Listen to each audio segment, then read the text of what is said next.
A mí me han pedido que hable ahora acerca del sistema endocrino en general. Tenemos 4 horas, entonces he pensado dividir la clase de esta forma. Vamos a hablar primero acerca de la comunicación celular y luego de los órganos y el sistema endocrino como tal. Es importante señalar que el sistema endocrino tiene un rol fundamental sobre la homeostasis, sobre la regulación y la supervivencia de los seres vivos. Los seres vivos tienen 2 funciones básicas. Una es sobrevivir y la otra es reproducirse. Entonces, todo lo demás que hace, todos sus sistemas están diseñados para cumplir con estos 2 objetivos: sobrevivir y sobrevivir para reproducirse. Eso por un lado. Por otro lado, los seres vivos podemos considerarlos como sistemas termodinámicamente abiertos, quiere decir que están en constante intercambio de materia y energía con el entorno. Pero también entendemos que el entorno, que el universo tiende al desorden porque energéticamente es menos costoso. Mientras que los seres vivos, sus organismos, sus sistemas, tienden a mantener un orden que definitivamente demanda de un gasto energético significativo.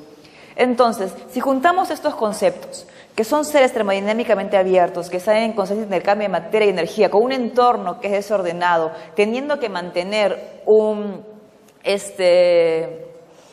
medio interno estable, esto lo obliga a desarrollar una serie de mecanismos que le permita adaptarse a los cambios que pueden presentarse en el medio.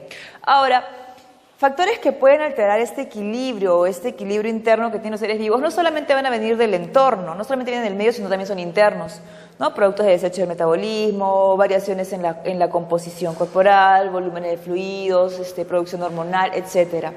Entonces, van a haber agentes externos y agentes internos que pueden potencialmente estar intentando alterar este equilibrio que queremos mantener.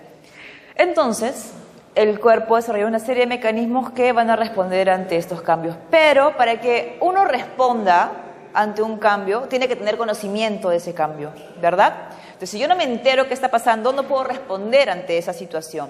Entonces, para eso tenemos 2 sistemas que son los más importantes para que esto se pueda llevar a cabo: el sistema nervioso y el sistema endocrino. El sistema nervioso y el sistema endocrino trabajan de la mano, trabajan en forma conjunta para cumplir con este efecto. El sistema nervioso lo que hace es tomar conocimiento, enterarse, saber lo que está sucediendo, ya sea afuera o sea adentro. Ya sea afuera, por ejemplo, un cambio en la temperatura, un cambio en la presión ambiental, un cambio en la humedad, la presencia o no de, por ejemplo, de depredadores, la disponibilidad de alimentos, la disponibilidad de machos, de hembras para tener parejas para reproducirse. Entonces, tiene que informarse de todo lo que sucede en el entorno y eso lo hace mediante los sentidos. Entonces, las puertas de ingreso de la información del medio externo son los sentidos. De la vista, del olfato, del tacto, todos los sentidos que conocemos. Son la puerta de entrada de esta información que va a llegar por las vías aferentes hacia mi cerebro para informarme qué está sucediendo. Si todo está bien, mis organismos siguen en sus condiciones basales, no pasa nada. Pero si hay alguna condición que pueda alterar mi equilibrio, mi cerebro se entera y al enterarse elabora una respuesta rápida e inmediata ante esa situación para poder estar estable. Pero si esta situación se mantiene en el tiempo, si es sostenida, el cerebro tiene que procesar el pensamiento, el lenguaje, el aprendizaje, las funciones superiores, tiene que ver la contracción muscular, la motricidad, el funcionamiento visceral, etc. Tiene muchísimas más funciones que cumplir. Entonces, si el estímulo se sostiene en el tiempo, el cerebro no se basta para dar esa respuesta. Entonces, ante un estímulo determinado, si bien el sistema nervioso se entera y responde rápidamente, mientras responde rápidamente le está informando al sistema endocrino de lo que ocurre. Y el sistema endocrino procesa esta información y responde. Si bien esa respuesta es un poco más tardía, esa respuesta puede ser sostenida durante el tiempo. Entonces, por ejemplo, el ejemplo clásico es el ejemplo de la termorregulación. La temperatura del ser humano normal, ¿cuál es? 36 más menos 1. Entonces, tengo un grado máximo de variación que puedo tolerar, ¿no? 35, 36, 37. La temperatura ambiental puede ir, no sé, pues de 20 grados bajo cero a 45 grados, ¿no? A pesar de que yo estoy expuesto a una temperatura mucho menor o mucho mayor, y estoy en constante intercambio de materia y energía con el medio, mi temperatura no cambia, porque si cambia me muero. Entonces, por ejemplo, hace frío, estoy yendo por Ticlio, 10 grados bajo cero, se malogra el carro, me tengo que bajar y me muero de frío. Mis termorreceptores en la piel detectan el descenso de la temperatura. Esta información llega al cerebro y le dice, oye, hace frío. El cerebro hace dos respuestas inmediatas, una voluntaria y la otra involuntaria. La involuntaria, piloerección, vasoconstricción, para evitar la pérdida de calor por convección, activa el centro del tiriteo, una contracción muscular involuntaria para producir calor. Y la voluntaria es, cambiamos de postura, buscamos con qué abrigarnos, dónde refugiarnos.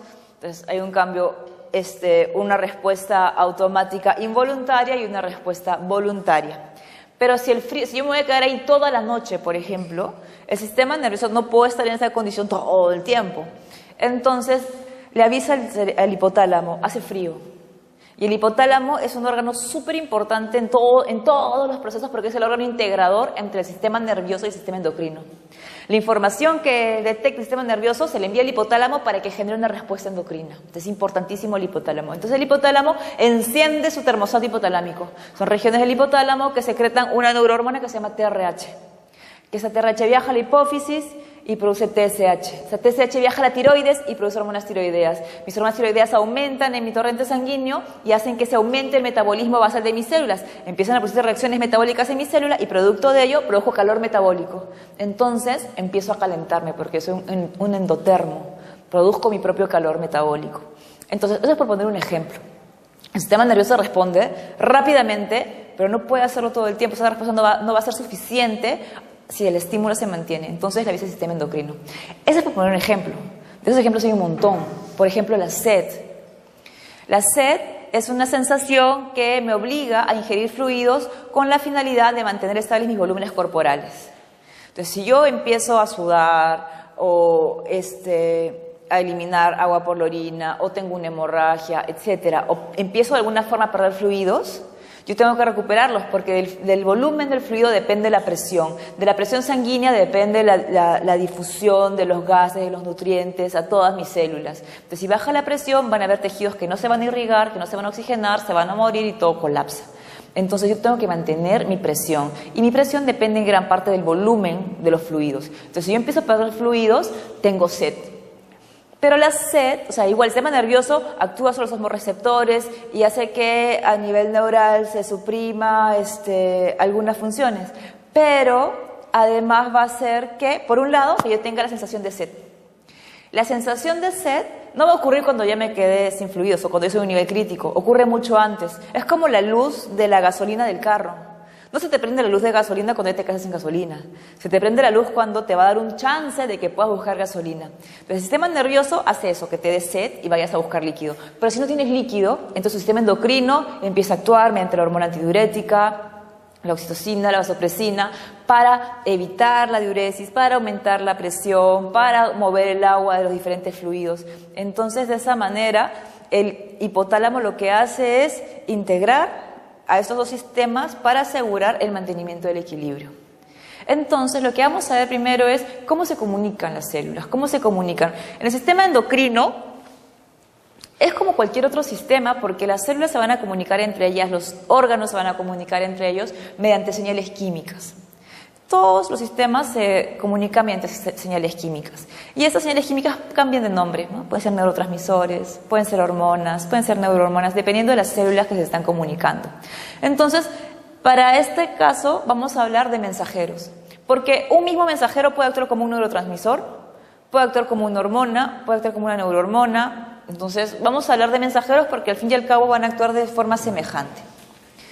Los mensajeros, o en este caso que dice acá las hormonas, el concepto es el siguiente. Son compuestos químicos, y yo sé que compuestos químicos es algo muy amplio, pero es que así de variadas son las posibles expresiones de estos mensajeros. Vamos a decir que son compuestos químicos. Ahora, el concepto de hormona dice que son producidos por una célula endocrina, también pueden ser producidos por una célula nerviosa, lo vamos a ver luego, y que son liberados al torrente sanguíneo. Vamos a ver que en ocasiones no necesariamente tienen que ser liberados al torrente sanguíneo. El punto es que yo podría resumirlo, yo preferiría resumirlo con que los mensajeros son compuestos químicos producidos por una célula A que actúan sobre una célula blanco produciendo un efecto biológico. Entonces, acá viene un concepto importante, el efecto biológico. Cuando hablamos de efecto biológico vamos a ver que cualquier compuesto químico que logra hacer eso puede ser considerado una hormona, por ejemplo. Entonces, ¿qué cosa es efecto biológico? ¿Qué se entiende por efecto biológico? ¿Qué entienden ustedes por efecto biológico? A ver, cuéntenme.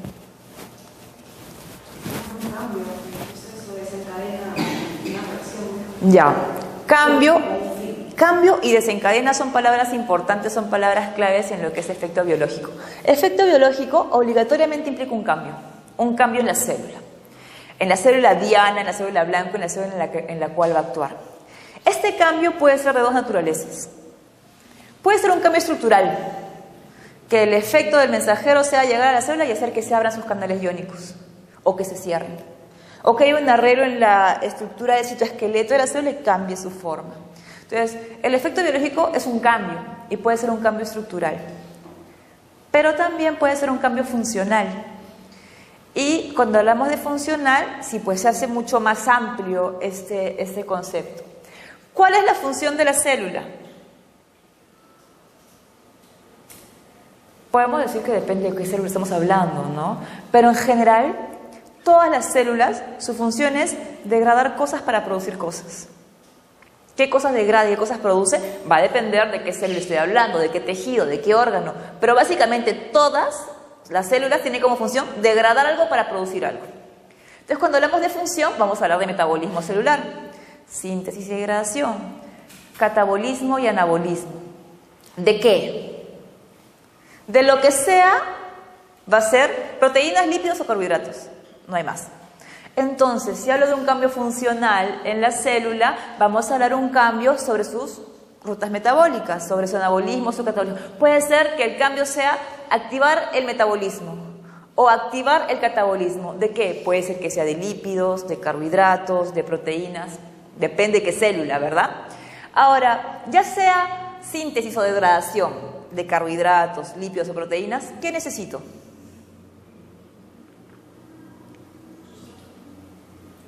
El sustrato es carbohidrato, lípido, proteína. También produzco, por ejemplo, degrado glucosa y libero energía. Enzimas. No importa si yo sintetizo o degrado, no interesa si es un carbohidrato, un lípido, una proteína, para cualquiera yo necesito enzimas. ¿Y qué son las enzimas? Proteínas. Entonces, ¿de dónde saco las proteínas? ¿Y cómo sé qué aminoácidos van? Voy retrocediendo, ¿no? Del ARN. ¿De dónde saco el ARN? Del ADN. Entonces, el efecto biológico, si es funcional, obligatoriamente implica la transcripción de un gen. Entonces, cuando hablemos de comunicación celular, siempre vamos a llegar a la transcripción de un gen. De un gen, o bueno, será de varios en verdad, pero vamos a hablar siempre de un gen, que favorece la síntesis o que favorece la degradación de cualquiera de sus sustratos, o que también la bloquea. Depende cuál sea el objetivo de la célula. Por ejemplo, la insulina favorece el ingreso de glucosa a las células, ¿verdad? Eso es lo que hace la insulina, ¿verdad? Favorece el ingreso de glucosa a las células. Pero la glucosa, ¿cómo entra a las células? Entra por difusión facilitada. ¿Facilitada por quién? Por la proteína transportadora, pero además por una gradiente de concentración. Entonces, lo que está afuera depende de la ingesta, pero lo que hace la insulina es favorecer la gradiente reduciendo la glucosa dentro de la célula para que entre más. ¿Cómo reduce la glucosa dentro de la célula? ¿Qué es lo primero que hace? La gasta. Si ya no puede gastar más, ¿qué hace? La guardas. Y además te aseguras que no se produzca más glucosa dentro de la célula. Entonces, la insulina favorece la glucólisis, favorece la glucogenogénesis e inhibe la gluconeogénesis. Y quiere decir que favorece la síntesis de todas las enzimas que yo requiero para degradar glucosa, favorece la síntesis de todas las enzimas que yo necesito para convertir glucosa en glucagón y bloquea todas las enzimas que yo necesito para convertir aminoácidos en glucosa. Entonces, ¿cuál es el efecto biológico? A nivel de las enzimas que regulan las vías metabólicas. Y obligatoriamente está en el núcleo activando los factores de transcripción para esas enzimas. Entonces, el efecto biológico, si es estructural, abre, cierra canales, cambia la estructura de la célula, no pasa nada. Si es funcional, es a nivel metabólico. Y cualquier ruta metabólica que sea la que escoja, y cualquier vía, sea anabolismo, catabolismo, como sea, implica la síntesis proteica, la transcripción del gen que codifica una proteína determinada. Entonces, el efecto biológico va a necesitar obligatoriamente que active el factor de transcripción. Y eso ocurre en el núcleo. ¿Hasta aquí hay alguna pregunta? Entonces, el efecto biológico implica, como dijo su compañera, cambios y también los eventos intracelulares necesarios para que ocurran estos cambios. Y recordemos que si el efecto es funcional, el cambio obligatoriamente va a ser en el núcleo. Entonces, como sea, tengo que llegar al núcleo, de una u otra manera.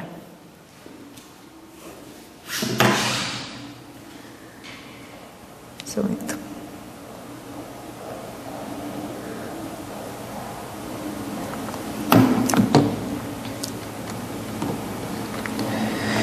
Entonces, los mensajeros habíamos dicho que eran compuestos químicos, y compuestos químicos es sumamente amplio. Entonces, si los queremos clasificar, los podemos clasificar según su naturaleza química en tres grandes grupos: peptídicos, lipídicos y aminas. Entonces, los lípidos o lipídicos o esteroideos, todos derivan del colesterol. El colesterol es el sustrato para todas las hormonas lipídicas. Y todas las hormonas lipídicas, excepto la vitamina D, que también deriva del colesterol y que también es una hormona lipídica, todas las demás tienen una estructura muy semejante. Todas mantienen ese anillo del colesterol, del ciclo pentano, perhidrofenantreno, todas se mantienen, todas son muy parecidas.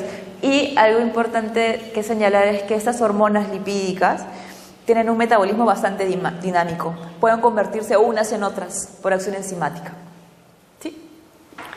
La naturaleza dice polipeptídica, pero yo diría solamente peptídica. ¿Por qué? Porque hay hormonas, sí, que están formadas por cadenas de cadenas que forman subunidades, están formadas por varias subunidades de cadenas de aminoácidos, y hay otras que son tan pequeñitas como de 3 aminoácidos, de 10 aminoácidos. La GNRH tiene solamente 10 aminoácidos.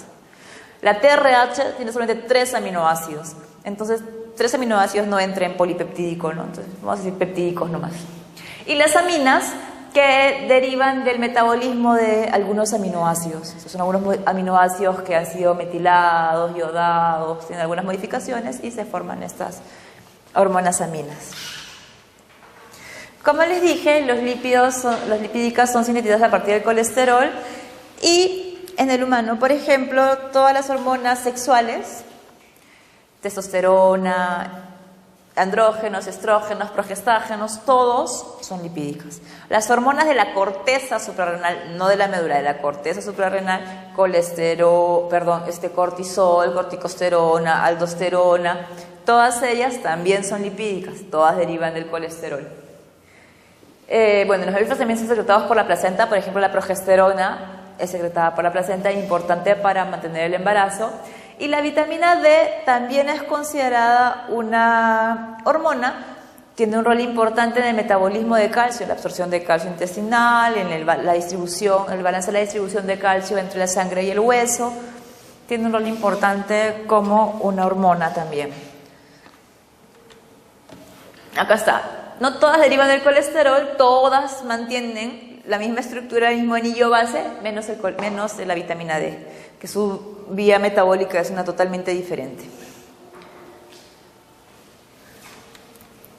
Luego tenemos, esta es por ejemplo la vía de la esteroidogénesis, donde podemos ver la cantidad de enzimas responsables de mediar esos procesos, ¿no? Tenemos los citocromos, las hidroxiesteroides deshidrogenasas, las liasas, las reductasas, también hay unas hidroxilasas por ahí.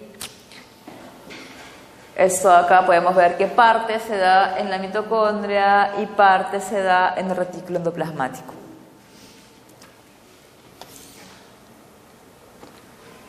En el caso de las hormonas peptídicas, como les dije, pueden ser tan chiquititas como la TRH, que solo tiene 3 aminoácidos, o pueden ser tan grandes como, por ejemplo, la LH, la FSH, están formadas por 2 subunidades proteicas, bastante más grandes.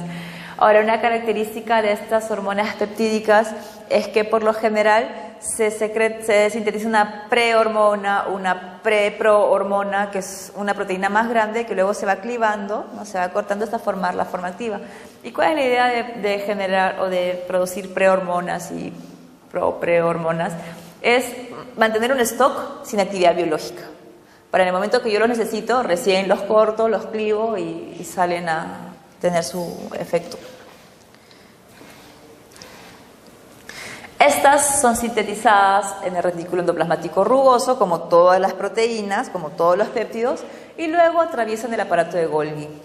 El aparato de Golgi en la célula, ya sabemos que en el retículo endoplasmático rugoso se encuentran los ribosomas, donde se traduce el ARN mensajero en una secuencia específica de aminoácidos para una proteína, ¿verdad? Entonces, en el retículo endoplasmático rugoso se produce la proteína, pero esta proteína atraviesa el aparato de Golgi. El aparato de Golgi, si hablamos de la célula como una fábrica, sería el control de calidad y la empaquetadora de la fábrica. La proteína sintetizada en el rugoso pasa por Golgi y es modificada, es clivada, es metilada, es glicosilada, lo que sea que necesite esa proteína, y luego sale de Golgi empaquetada en vesículas secretoras, que pueden quedarse en el citoplasma como reserva o que pueden ser liberadas por exocitosis al torrente sanguíneo. Para la secreción de estas vesículas es sumamente importante el aumento del calcio intracelular. El aumento de calcio intracelular empuja estas vesículas hacia la membrana para que mediante exocitosis liberen su contenido. Entonces, cuando ustedes lean acerca de secreción, siempre van a ver que hay un incremento previo del calcio intracelular, es necesario para secretar las vesículas, el contenido de las vesículas. Bueno, eso es lo que les comentaba, ¿no? Que en el aparato de Golgi es que sufren modificaciones y luego pueden salir liberadas, y que esta salida es dependiente del calcio.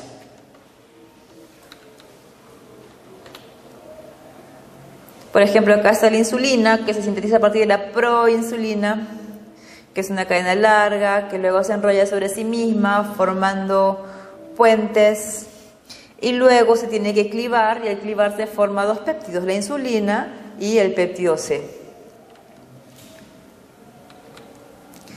Finalmente tenemos las aminas. Las aminas son compuestos nitrogenados que se producen mediante el metabolismo de algunos aminoácidos.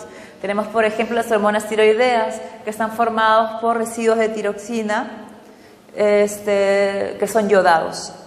Tenemos la adrenalina, la serotonina, la histamina, la dopamina, que son sintetizados a partir de aminoácidos. Y luego vamos a ver que el mecanismo de acción va a depender mucho de la naturaleza química de estas hormonas.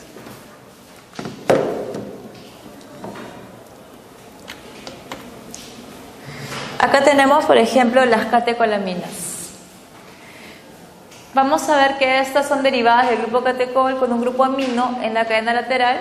Y, por ejemplo, todos los neurotransmisores adrenérgicos, como la adrenalina, son catecolaminas.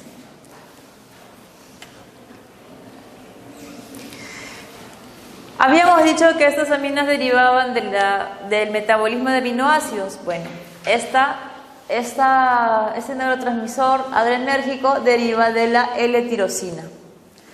¿No? Mediante acción enzimática, esta L-tirosina se convierte en la L-dopa. Y esta L-dopa, por acción de una dopa descarboxilasa, se va a convertir en la dopamina, ¿no? Son derivados del metabolismo de los aminoácidos. Y esta dopamina, por acción de esta dopamina beta hidroxilasa, se va a convertir en noradrenalina. Y esa noradrenalina, por acción de una feniletolamina metiltransferasa, se convierte finalmente en adrenalina. ¿Quiénes producen noradrenalina y adrenalina? Aparte del cerebro, la corteza suprarrenal, la médula de la glándula suprarrenal. Por eso es que la glándula suprarrenal se llama suprarrenal o adrenal. ¿Por qué? Porque su médula produce adrenalina.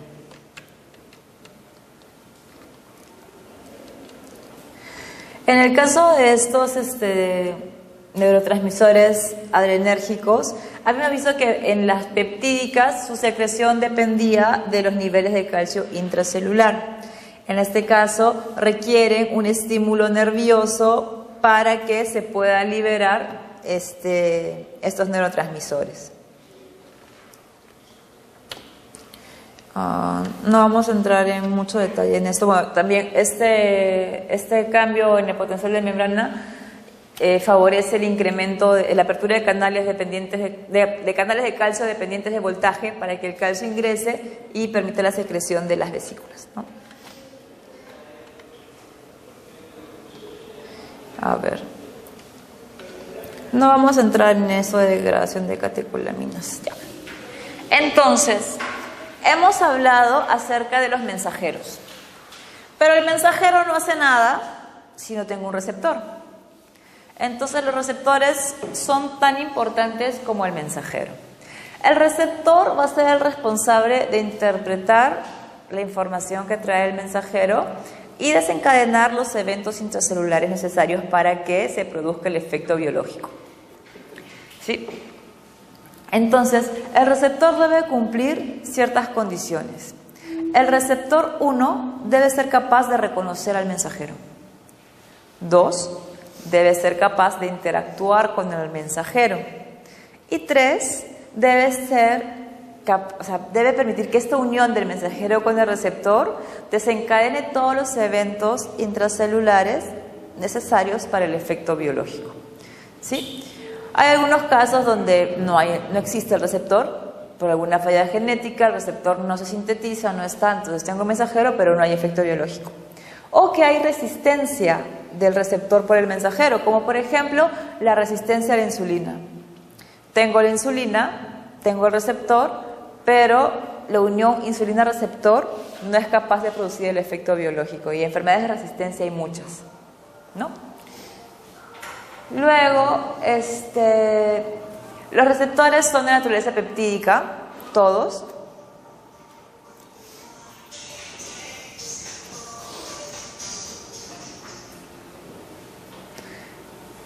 No te preocupes. ¿Le bajamos todos el volumen al teléfono?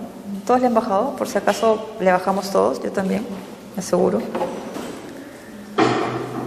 Todos sin volumen, ¿ya?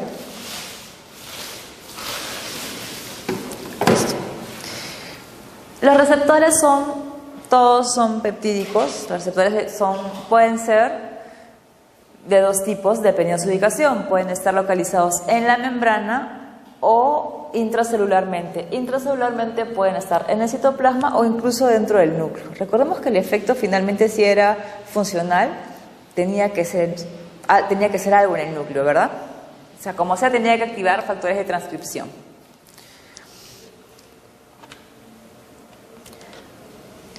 Entonces, para que se lleve a cabo el mecanismo de acción, necesito 1, la interacción con el receptor, 2, la señalización intracelular que necesito después de que se active el receptor, y en algunos casos, a los segundos mensajeros. Acá tenemos dos tipos de receptores, ¿verdad? De membrana e intracelular. ¿Dónde se va a encontrar mi receptor? Va a depender de la naturaleza de mi mensajero. Si mi mensajero es capaz de atravesar la membrana, mi receptor será intracelular. Si mi mensajero no puede atravesar la membrana, pues no le queda otra que tener un receptor en la membrana. Los receptores de membrana también se pueden clasificar en dos.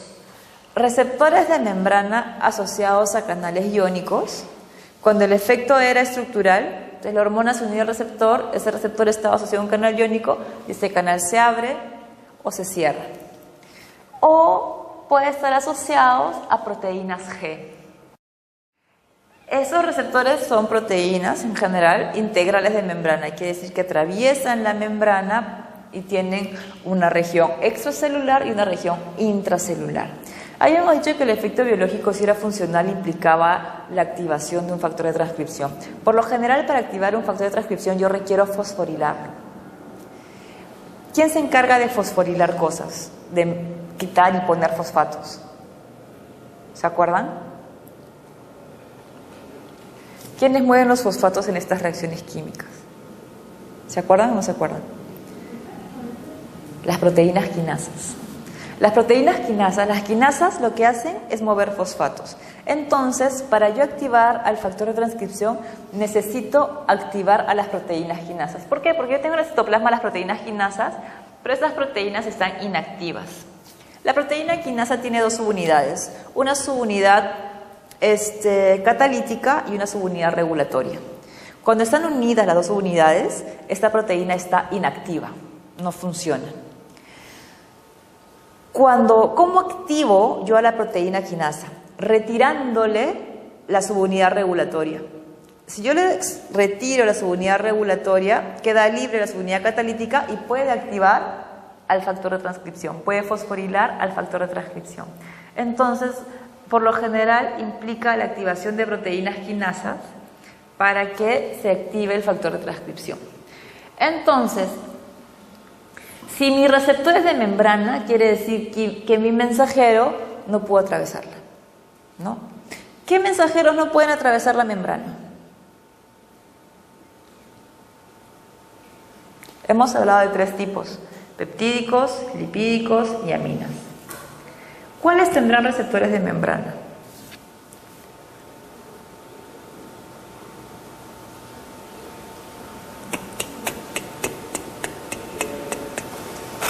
La membrana es una bicapa lipídica. ¿Quiénes pueden atravesarla? Los lipídicos van a entrar. Tienen receptores intracelulares. ¿Los peptídicos pueden atravesar? Todos los peptídicos tienen receptores de membrana. Y las aminas suelen ser chiquititas. Según su naturaleza química, podrían tener receptores intracelulares, pero también podrían tenerlos de membrana. Pero todas las peptídicas tienen receptores de membrana. Pero bueno, si es una peptídica y tiene receptor de membrana y su efecto es funcional, tiene que ser el efecto en el núcleo, ¿verdad? Entonces, ella solo llega hasta la membrana. Entonces, lo que va a hacer es la unión de la hormona con su receptor de membrana, lo que va a hacer es activar mecanismos de segundos mensajeros. El primer mensajero fue este que llegó al receptor de membrana y esta unión tiene que activar segundos mensajeros. ¿Cómo se activan segundos mensajeros? Y para eso son las proteínas asociadas a proteína G. Estos receptores asociados a proteínas G, vamos a ver que esta proteína G se llama G porque tiene una región globular que tiene actividad enzimática. Activa unas enzimas en la capa interna de la membrana adyacente a la proteína que se encarga de generar los segundos mensajeros. Entonces, en el caso de los receptores asociados a canales iónicos, es simple. Se une la hormona del receptor y el canal se abre o el canal se cierra. ¿Ya? Ahí no hay nada más. Llega la hormona al receptor que está asociado a un canal iónico y el efecto de la hormona es abrir el canal o cerrar el canal. Cambia la conformación de la proteína para que se pueda... Claro, para que se abra o se cierra. Entonces lo que hace la hormona es interactúa con la estructura química de la proteína y hace que se abra o que se cierre el canal, dependiendo cuál sea su función. Pero hasta ahí nomás llega. Los que son asociados a proteína G, vamos a ver que al unirse se activa la proteína G y esta proteína G activa a una enzima. Es esta enzima activada la que va a producir el efecto biológico.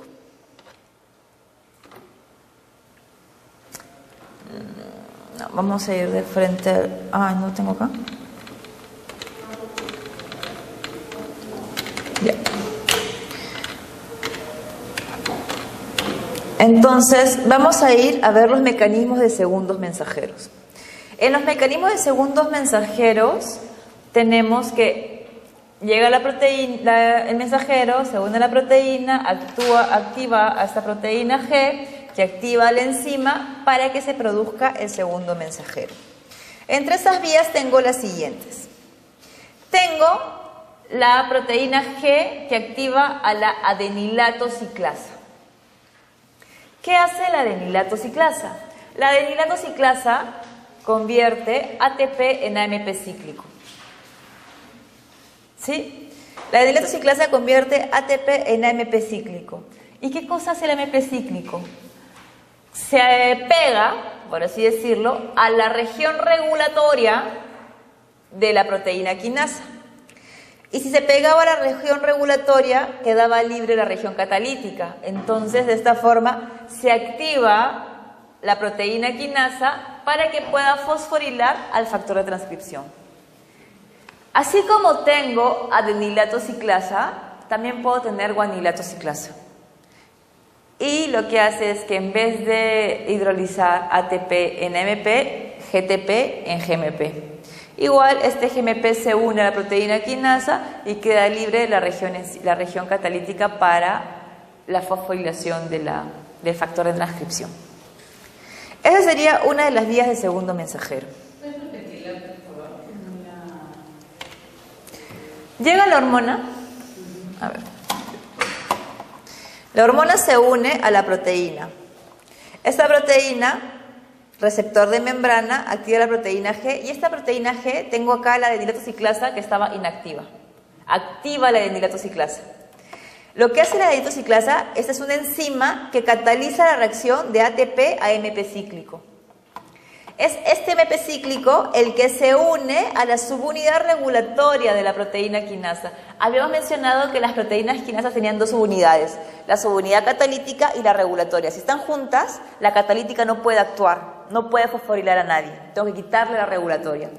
Este MP cíclico se une a la regulatoria y deja libre a la catalítica. Entonces la catalítica ya puede activar, ya puede fosforilar al factor de transcripción. ¿Sí? Y así como tengo adenilato ciclasa, puedo tener guanilato ciclasa. Y en vez de ATP, hidrolizo GTP en GMP. Y el efecto es el mismo. Acá está la adenilato ciclasa, que convierte ATP en AMP cíclico, que activa la proteína quinasa, que está formada por dos subunidades, subunidad regulatoria y subunidad catalítica. Cuando el AMP cíclico se une a la subunidad regulatoria, la subunidad catalítica se vuelve activa y ese es responsable de la fosforilación de los elementos respuesta dependiente. En cíclico, que el elemento de respuesta que es el gen, ¿no? El factor de transcripción del gen, básicamente. ¿Qué hormonas utilizan la vía de la adenilato ciclasa?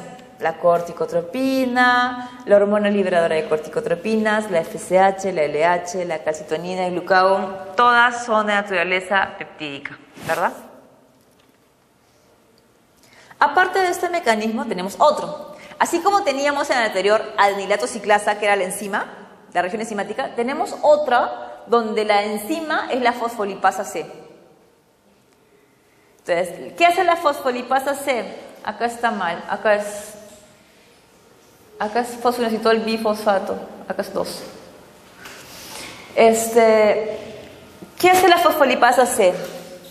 Cataliza la hidrólisis del fosfoinositol bifosfato, hace que ese fosfoinositol bifosfato se rompa en dos moléculas, en el inositol trifosfato y en el diacilglicerol. El diacilglicerol solito activa la proteína quinasa. Se une a la subunidad regulatoria, libera la catalítica y activa la proteína quinasa. Eso por un lado, ¿ya? Entonces, en este mecanismo, la enzima asociada a proteína G es la fosfolipasa C, que hidroliza el fosfoinositol bifosfato en inositol trifosfato y diacilglicerol. Este diacilglicerol solito activa la proteína quinasa. Eso por un lado. ¿Qué hace por otro lado el inositol trifosfato? El inositol trifosfato saca el calcio que está almacenado en el retículo, aumentando el calcio intracelular. ¿Ya? Creo que eso está en el siguiente, ¿o no?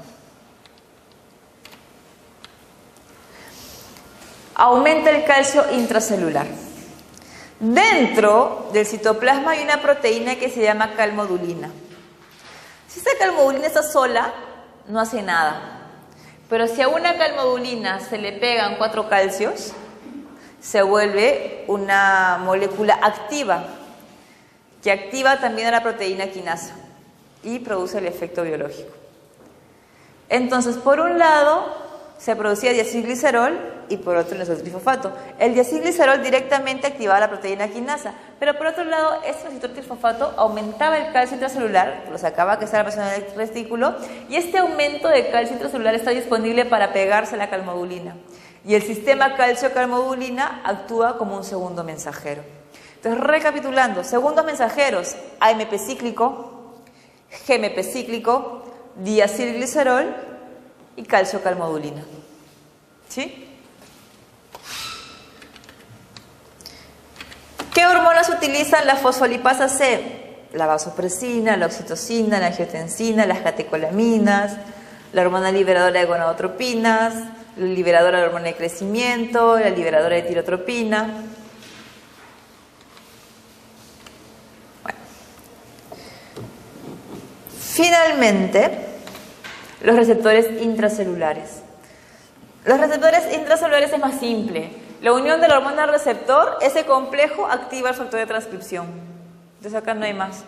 Entonces las hormonas lipídicas atraviesan la membrana, encuentran su receptor y esta unión de la hormona con el receptor produce el efecto biológico. Las complicadas son las que tienen receptores de membrana.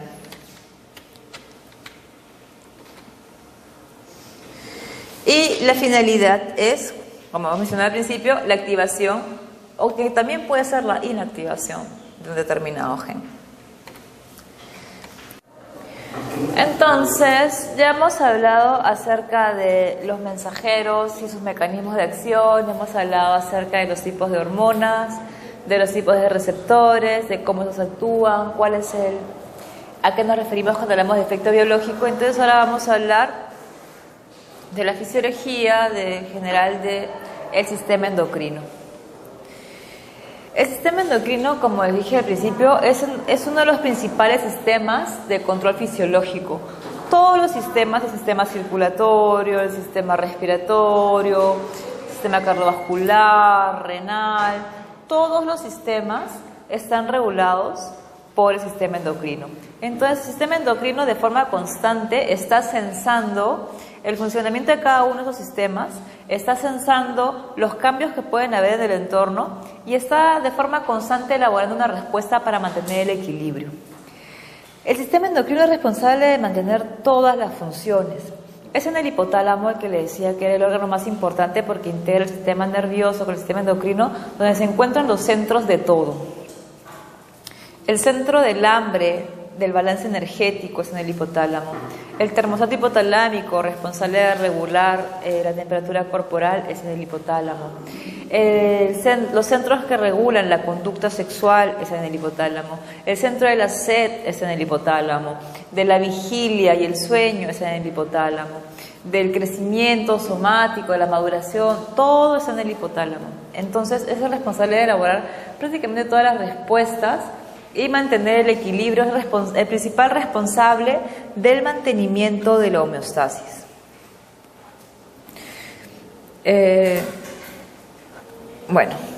Los sistemas de control fisiológico van a regular el sistema digestivo, respiratorio, cardiovascular, excretor, etc.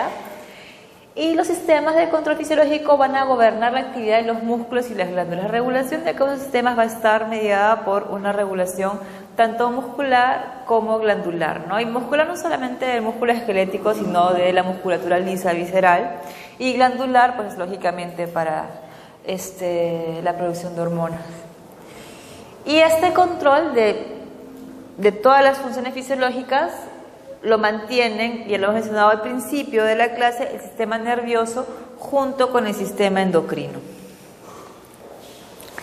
Antes, cuando se hablaba del sistema endocrino, se hablaba únicamente de las glándulas. Al principio de la historia, el sistema endocrino estaba compuesto únicamente por las glándulas. La glándula tiroides, las glándulas suprarrenales, el páncreas, las gónadas. Las glándulas son órganos que tienen una estructura particular, una estructura glandular que está formada por un tejido epitelial que va formando cavidades. Estas cavidades se conocen como acinos, que es donde se almacenan las hormonas. Entonces, por lo general, las glándulas están formadas por un tejido epitelial, formando acinos, rodeado de un tejido estromático, que si bien tenía un rol estructural, también puede tener un rol endocrino. y se consideraban como los únicos componentes del sistema endocrino. Sin embargo, si volvemos al concepto de hormona, de mensajero, habíamos dicho que era un compuesto químico que producía un efecto biológico. Entonces, conforme fue avanzando la ciencia, se fueron haciendo más descubrimientos y se vio que había otros órganos que producían compuestos químicos con efectos biológicos en células blanco, que no necesariamente eran glándulas. Uno de ellos es el hipotálamo. El hipotálamo es una estructura nerviosa, está formada por neuronas, no es una glándula, pero produce compuestos químicos que actúan sobre células blanco. Luego se vio que había otros órganos también, como por ejemplo el corazón, el pulmón, el riñón, la piel, el tejido adiposo, que no tienen estructura glandular, pero que también producían mensajeros con efectos biológicos sobre células blanco. Entonces, el concepto de órgano endocrino se va modificando con el tiempo. Entonces, lo que podemos hacer, en vez de hablar de un órgano endocrino, sería hablar de una célula endocrina, que es una célula que produce un compuesto químico que produce un efecto biológico. Ahora, cuando hablan de hormona también, el concepto de hormona era una sustancia química, pero que era liberado al torrente sanguíneo y recorría largas distancias para producir su efecto biológico. Sin embargo, se ha visto que hay situaciones en las que no tiene que ni siquiera llegar al torrente sanguíneo, que actúa a nivel local, mediante una comunicación de tipo paracrina. Y sigue siendo una hormona, porque sigue produciendo un efecto biológico, pero en células cercanas, adyacentes, una acción más bien local, en células que están en la cercanía. O sea, no es liberar el torrente sanguíneo, sino el espacio extracelular. En algunas ocasiones, estas sustancias liberadas del espacio extracelular actúan sobre ellas mismas. Tienen una comunicación autocrina. Hay otras situaciones en las que las células están una al costado de la otra y están conectadas entre ellas mediante uniones de tipo gap, por ejemplo, donde el mensajero pasa de una célula a otra por estas uniones sin salir al espacio extracelular. Esta comunicación se llama yuxtacrina. Entonces, no necesariamente deben ser liberados a la sangre, sino que puede ser a la sangre, al líquido extracelular o pasar de una célula a otra mediante mecanismos de comunicación. Pero lo que sí, deben tener receptores específicos en la célula blanco para producir su efecto biológico.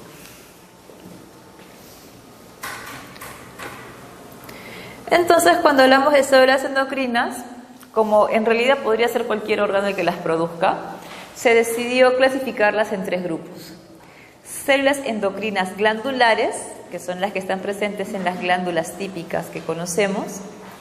Células endocrinas no glandulares, no neurales, porque no entran en ningún grupo, porque puede ser corazón, puede ser pulmón, puede ser piel, y no tienen nada en común entre ellas.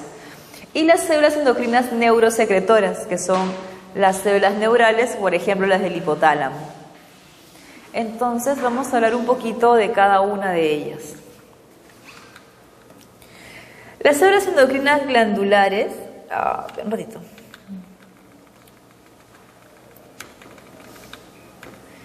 Prefiero hablar primero de estas.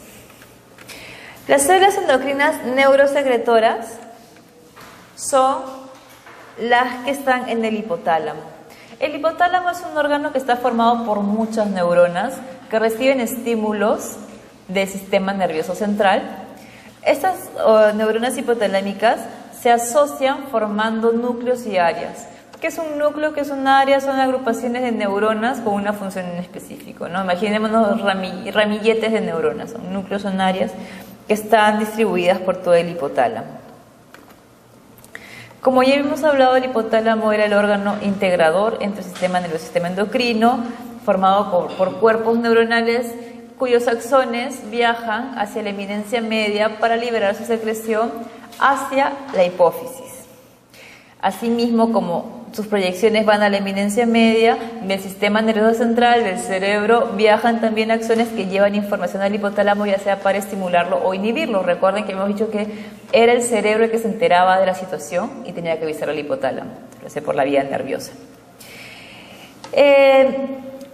Habíamos dicho también que era responsable de regular la homeostasis. Ahí vamos a ver que regula la sed, el hambre, la temperatura corporal, el balance hídrico, la presión sanguínea, la maduración sexual, la conducta sexual y reproductiva, etc. ¿No? Acá podemos ver el hipotálamo, acá está el tálamo, acá está el hipotálamo y hacia abajo está la hipófisis. El hipotálamo, anatómicamente, podemos ver que se encuentra en la zona ventral del diencéfalo, está rodeando la cavidad del tercer ventrículo, incluye al área preóptica telencefálica. Vemos acá los diferentes núcleos y áreas que forman esta estructura que es el hipotálamo. Limita por la parte anterior con el quiasma óptico, por la parte posterior con los cuerpos mamilares, lateralmente con los pilares anteriores del fornix y ventralmente con el tuber cinereum. Entonces es la localización anatómica de este órgano que es el hipotálamo. El hipotálamo, sus neuronas son responsables de producir compuestos que pueden estimular o inhibir a la hipófisis. Principalmente la hipófisis, aunque también vamos a ver una comunicación entre ellos mismos dentro del hipotálamo. Para un mejor entendimiento, para un estudio más fácil, se estudian en ejes longitudinales. Sin embargo, también hay ejes transversales que los unen. Todas las verdes son estimulatorias y las rojas son inhibitorias. Cuando hablamos de homeostasis, tenemos que tener en cuenta que implica equilibrio. Y para mantener el equilibrio, obligatoriamente, si yo tengo un factor que estimula algo, requiere otro factor que lo inhiba. Y en eso se basan los mecanismos de regulación hormonal. Mecanismos de regulación, mientras que haya algo que estimule, tiene que haber otro algo que inhiba. Yo veo acá que todos los verdes son estimulantes y los rojos son inhibitorios. Entonces yo observo que solamente para prolactina y hormona de crecimiento tengo un factor que inhibe y un factor que estimula. Y de esa manera mantengo el equilibrio. Pero para los otros no. Y eso se debe a que su mecanismo de regulación es diferente. En los que no tengo esos factores rojos, tengo mecanismos de retroalimentación. En cambio, los que tienen rojos no tienen cómo hacer retroalimentación, por eso requieren de un control que se llama antagónico. Todas las RHs son hormonas liberadoras de algo. Todas las RH son hormonas liberadoras de algo. ¿Hormonas liberadoras de qué? La GnRH es la hormona liberadora de gonadotropinas. La TRH es la hormona liberadora de tirotropina. La GHRH es la hormona liberadora de hormona de crecimiento. La CRH es la hormona liberadora de corticotropina. No hay PRH, no hay hormona liberadora de prolactina, porque no hay una hormona liberadora de prolactina, sino que hay factores liberadores de prolactina, como la TRH, por ejemplo, o el péptido vasointestinal, o la oxitocina. Entonces tenemos otros compuestos, varios, que son liberadores de prolactina. La dopamina inhibe la prolactina, entonces tengo factores liberadores de prolactina que le estimulan y la dopamina que le inhibe, y de esa manera yo mantengo el equilibrio. Tengo GHRH que estimula a la hormona de crecimiento y tengo la somatostatina que la inhibe. Esta segunda línea es de hormonas hipofisiarias. Todas estas se producen en la hipófisis y al final tenemos acá sus órganos blancos. Entonces, la GnRH, la hormona liberadora de gonadotropinas, hace que la hipófisis libere las gonadotropinas. ¿Por qué se llaman gonadotropinas? Porque su tropo, su sitio de acción es la gónada. Y estas gonadotropinas tienen nombre propio, LH y FSH. LH es la hormona luteinizante. FSH es la hormona folículo estimulante. Entonces yo diría, luteinizante, folículo estimulante, solamente funciona en el ovario, porque ahí tengo folículo y cuerpo lúteo. Funciona de igual manera en el ovario y en el testículo, sino que el nombre que le daban a las hormonas, por lo general estaba relacionado con la primera función que descubrieron en ellas. Entonces descubrieron que ella actuaba formando el cuerpo lúteo y descubrieron que esta actuaba estimulando el folículo. Luego descubrieron que tenía funciones análogas en el testículo también. La TRH, que es la hormona liberadora de tirotropina, actúa sobre la hipófisis para que libere la tirotropina. ¿Tirotropina por qué? Porque su tropo, su sitio de acción es la glándula tiroides. ¿Cómo se llama esta tirotropina? Se llama TSH, facilísimo, hormona estimulante de la tiroides. TSH. Luego la GHRH es la hormona liberadora de hormona de crecimiento. ¿Qué hace? Estimula la liberación de hormona de crecimiento. que actúa sobre el músculo, en realidad actúa sobre el hígado para producir IGF-1, que es la que actúa sobre el músculo y sobre el hueso. CRH, hormona liberadora de corticotropina. ¿Por qué se llama así? Porque la corticotropina, su sitio de acción, su tropo, es la corteza suprarrenal.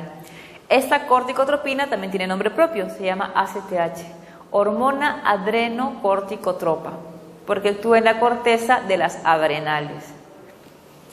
Factores de liberar prolactina que liberan prolactina, la dopamina que inhibía prolactina y la somatostatina que inhibía a la hormona de crecimiento. Esas eran las células endocrinas neurosecretoras. Ahora vamos a hablar acerca de las células endocrinas glandulares. Las células endocrinas glandulares pues son las glándulas típicas que nosotros conocemos. La hipófisis, la tiroides, la paratiroides, la suprarrenal, la glándula pineal, el páncreas y la gónada. Característica de una glándula es que está formado por tejido epitelial que forman cavidades, ¿no? ¿Cómo se llaman esas cavidades? Se llaman acinos, que es donde se almacenan las hormonas. Y una característica es que están altamente vascularizadas. ¿Por qué? Porque tienen que llevar esas hormonas por el torrente sanguíneo a otros órganos.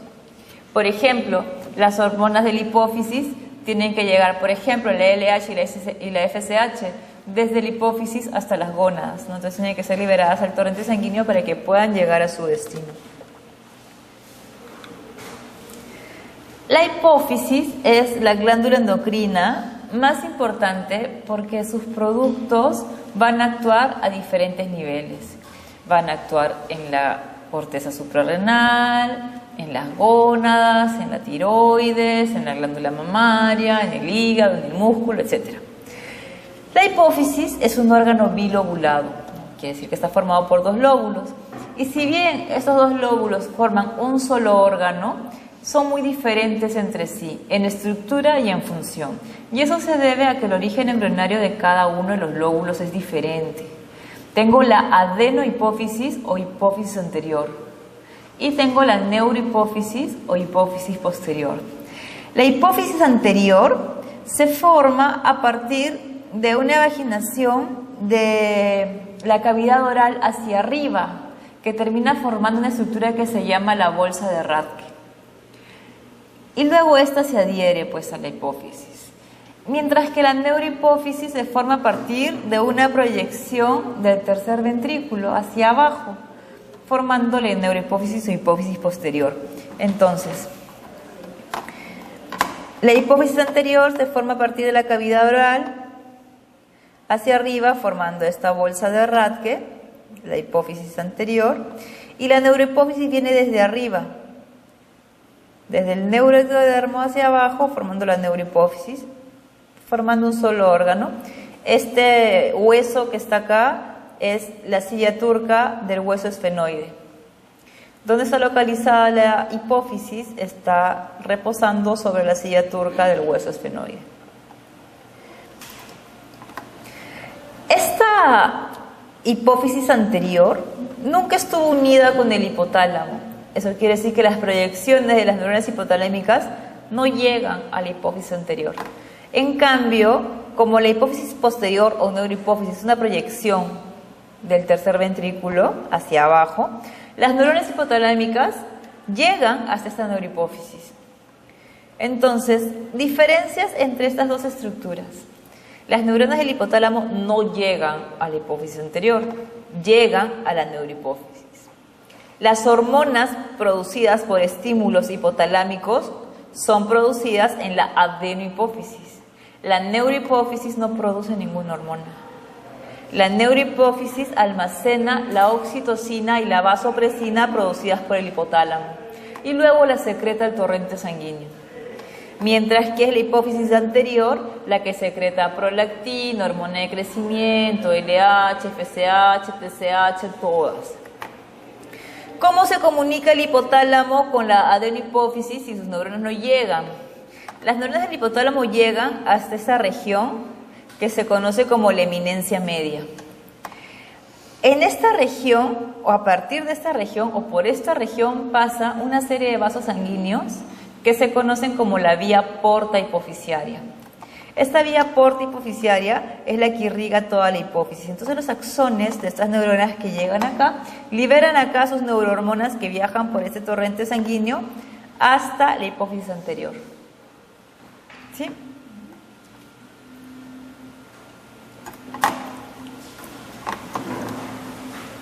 Entonces tenemos la neurohipófisis y la adenohipófisis. ¿Qué hormonas son producidas por la neurohipófisis? Ninguna. Claro, o sea, ¿qué hormonas son producidas? Ninguna. ¿Qué hormona secreta la neurohipófisis?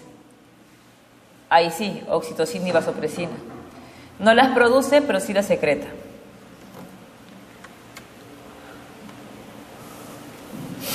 La adenohipófisis, que es la que produce las hormonas por estímulo hipotalámico, se puede clasificar de diversas formas. Se puede clasificar por los tropos, por los tipos de productos que se generan en los tropos, o por la afinidad a la tinción de sus células.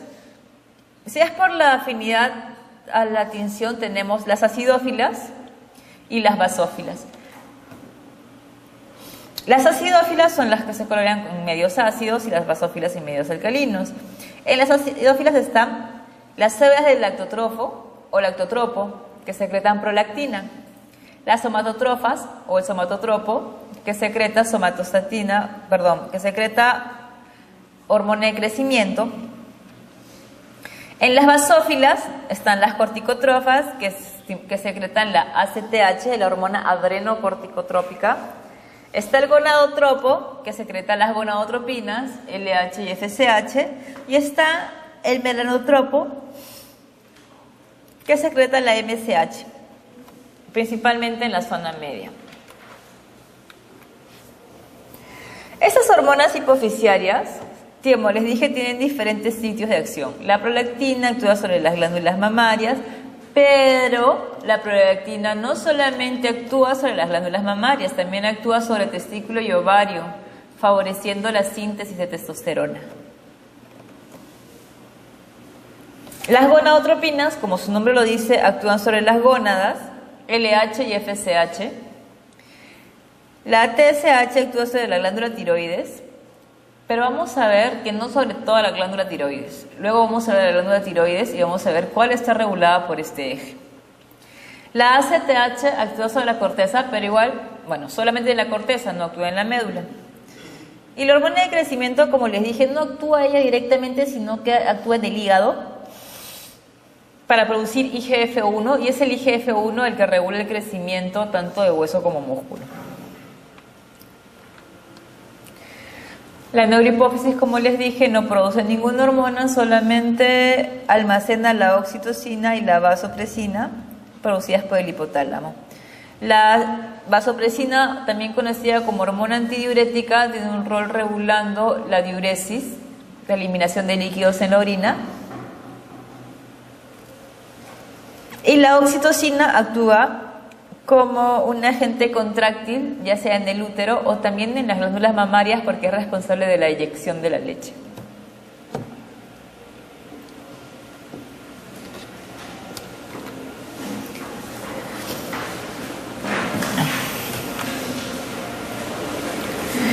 Entonces vamos a ir hablando de cada una de las glándulas. Luego de la hipófisis tenemos la glándula tiroides. La glándula tiroides es también un órgano bilobulado que se encuentra a la altura del cartílago cricoides.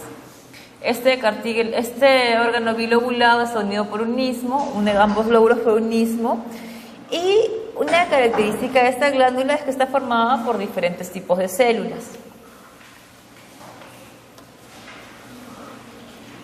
Tenemos las células foliculares, que son las células que forman el folículo, que forman la cavidad. Cuando hablábamos de que la TSH actúa sobre la tiroides, lo hace sobre las células foliculares de la tiroides. Porque además de las células foliculares tengo las células parafoliculares, que son las que están al costado del folículo. Las células foliculares y parafoliculares tienen funciones diferentes. Las células foliculares son responsables de la producción de hormonas tiroideas, mientras que las células parafoliculares son las responsables de la producción de calcitonina. La TSH hipoficiaria solamente actúa sobre las células foliculares y es la T3 y la T4, producto de estas células, las que por retroalimentación negativa van a regular a este eje. Las células parafoliculares producen otra hormona que se llama calcitonina, cuya función es regular el balance de calcio, el calcio que está entre el hueso y la sangre.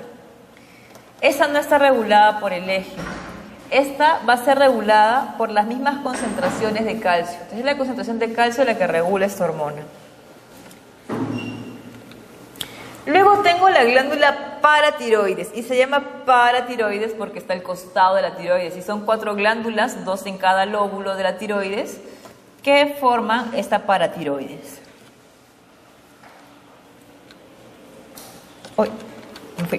Esta paratiroides produce una hormona que se llama la paratormona.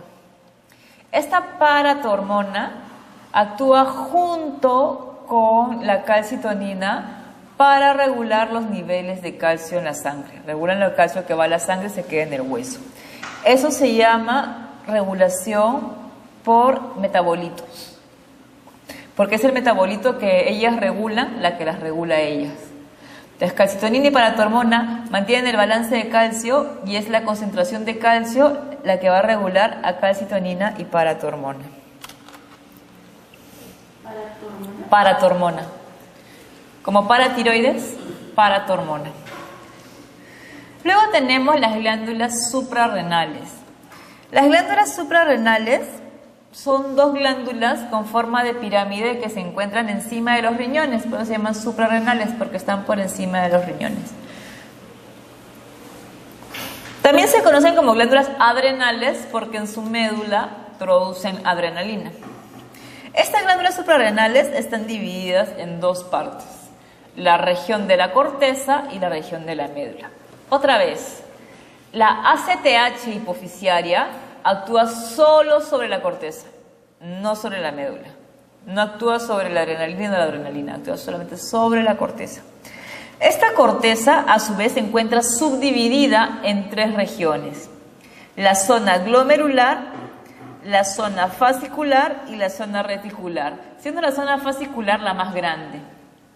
La zona glomerular es responsable de la producción de los mineralocorticoides, como la aldosterona, que tiene un rol importante regulando la presión arterial, la diuresis de sodio, etc. La zona fascicular secreta los glucocorticoides, como el cortisol, la corticosterona, que son conocidas como las hormonas del estrés, en respuesta al estrés, pero que además actúan como antiinflamatorios y suprimiendo la respuesta inmune. Finalmente tenemos la zona reticular. La zona reticular produce los gonadocorticoides, como la testosterona. Sin embargo, la testosterona producida por la corteza suprarrenal solamente representa el 5% de la testosterona total del cuerpo. El 95% es producida por la gónada, así que no es representativo. Tenemos también a la glándula pineal o epífisis. La glándula pineal es una glándula muy importante, sobre todo en los mamíferos, porque es responsable de la regulación de los ritmos circadianos. ¿Sabemos qué son los ritmos circadianos? Los ritmos circadianos es como varía una secreción a lo largo del día, en 24 horas, y depende mucho de las horas luz-oscuridad. Ese ritmo circadiano también se puede afectar por las estaciones, dependiendo qué tan largo sea el día, cuántas horas de exposición a la luz versus horas de oscuridad tenemos. ¿Por qué? Porque esta glándula pineal es fotosensible. Al ser fotosensible, le da al cerebro la información de si es de día o si es de noche y de cuánto dura el día y de en qué estación del año estamos para regular los ciclos. Por ejemplo, en algunas especies de mamíferos, la reproducción es regulada por efecto de las estaciones. Efecto de las estaciones y del tiempo de estación y del momento en el que nacerían las crías.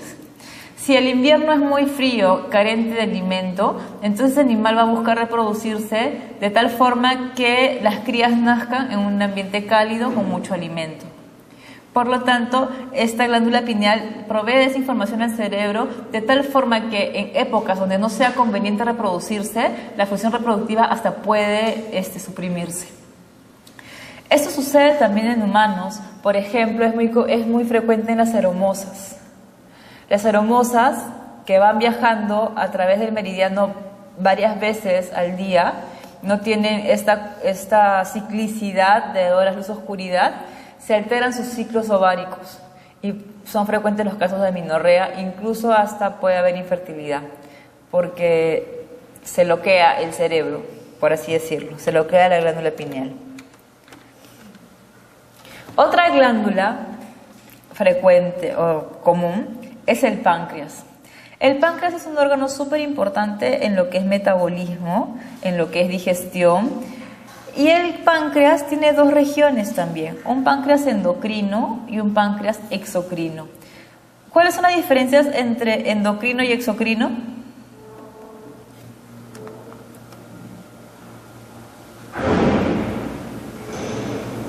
¿Cuáles son las diferencias entre endocrino y exocrino?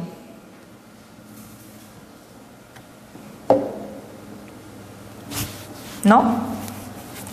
Endocrino es que libera sus contenidos al torrente sanguíneo, al interior del cuerpo. Exocrino es que lo libera al exterior del cuerpo. ¿Cómo el páncreas es exocrino?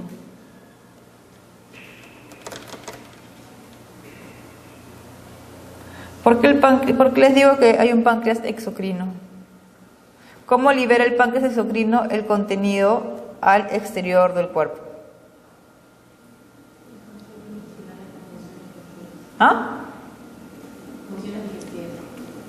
Entonces ahí lo libera al exterior del cuerpo, ¿verdad? De la boca al ano es un conducto que está fuera del cuerpo, ¿verdad? Es como una dona. Tengo una dona y yo meto el dedo dentro del hueco de la dona, mi dedo está fuera de la dona, ¿verdad? Entonces todo lo que va a ese conducto está yendo fuera del cuerpo. Entonces el páncreas exocrino libera sus contenidos al intestino, lo está liberando fuera del cuerpo. Mientras que el páncreas endocrino lo libera al torrente sanguíneo. El páncreas exocrino actúa en la digestión, liberando enzimas necesarias para la absorción de nutrientes a nivel intestinal. Mientras que el páncreas endocrino libera sus secreciones al torrente sanguíneo. Y este páncreas endocrino es importantísimo para el metabolismo, porque libera insulina y glucagón. La insulina y el glucagón se encargan de mantener, bueno, lo que se dice es que mantiene estables los niveles de glucosa en la sangre, pero lo que hace es mucho más importante que mantener los niveles de glucosa en sangre estables. Los niveles de glucosa en sangre estable es lo que yo puedo medir, pero lo que hace es regular el metabolismo de carbohidratos, lípidos y proteínas. Favorece el catabolismo de carbohidratos, pero por otro lado inhibe el catabolismo de lípidos e inhibe el catabolismo de proteínas, ¿no? Y lo que hace la insulina es reduce la glucosa porque permite que ésta entre a la célula y sea utilizada, y el glucagón aumenta la glucosa sacándola de la célula para que esté disponible para otras células. ¿Cómo funciona eso? Yo necesito una cantidad de glucosa en la sangre, no porque la necesito en la sangre, sino que estando en la sangre puede viajar a los tejidos que la necesitan, será absorbida y producir ATP. Entonces yo ingiero glucosa en la mañana y esa glucosa va siendo absorbida por mi tracto gastrointestinal, pasa a mi sangre y por la sangre viaja, estimula el páncreas, libera insulina y hace que esa glucosa que está en la sangre vaya entrando a los tejidos. Entonces yo desayuné a las 7 de la mañana. Las 8, las 9, las 10, mi glucosa baja en la sangre porque está siendo distribuida a mis tejidos. Entonces ya tengo muy poca glucosa en la sangre y recordemos que la glucosa entraba por una gradiente de concentración. Si tengo poca glucosa en la sangre, yo no tiene cómo entrar a las células. Pero si yo necesito más glucosa porque continúo haciendo actividades, esta caída de la glucosa de las células hace que el páncreas libere glucagón. Y el glucagón lo que hace es va al hígado, rompe el glucógeno y saca la glucosa del hígado hacia la sangre, elevándola nuevamente para que luego la insulina la continúe metiendo. Eso hasta que yo vuelva a ingerir alimentos. Entonces, la insulina con el glucagón se encargan de regular la disponibilidad de glucosa en la sangre para mis tejidos. ¿Quién regula a insulina y a glucagón? La glucosa. Igual que la calcitonina y la paratormona que regulaban calcio, y era calcio el que las regulaba a ellas, igual. Insulina y glucagón regulan la disponibilidad de glucosa. Son los niveles de glucosa los que se encargan de regular insulina y glucagón. Así como cuando aumenta la glucosa, aumenta la insulina, y la caída de glucosa aumenta glucagón. Cuando cae glucosa, aumenta glucagón. Cuando aumenta glucosa, aumenta insulina. Entonces, ese es el estímulo que las regula a estas hormonas.